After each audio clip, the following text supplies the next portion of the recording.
ఈరోజు ఎంతో శుభదినం. ఎందుకంటే ఇన్ని రోజులు అన్నా క్యాంటీన్ అనేది మన రైల్వే కోటూరులో లేదు.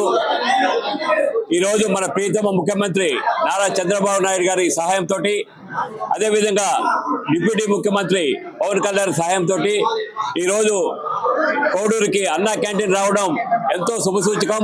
ఎందుకంటే నిరుపేదలు ఎంతో మంది ఉంటారు, వాళ్లకు భోజన సదుపాయం కల్పించడం అనేది మన ముఖ్యమంత్రి గారు చేసిన మంచి కార్యక్రమం.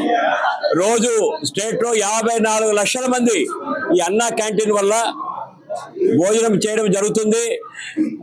భోజనం పెడితే భగవంతుడు అందరినీ ఆశీర్వదిస్తాడు.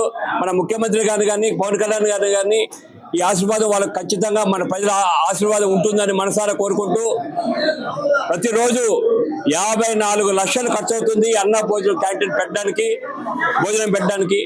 ఎంతో వాళ్ళు ఎంత డబ్బు ఖర్చు అయినా కూడా మన పేదవారికి 5 రూపాయలకే భోజనం పెట్టాలనే సంకల్పంతో ఈ అన్నా క్యాంటీన్ ఏర్పాటు చేయడం జరిగింది.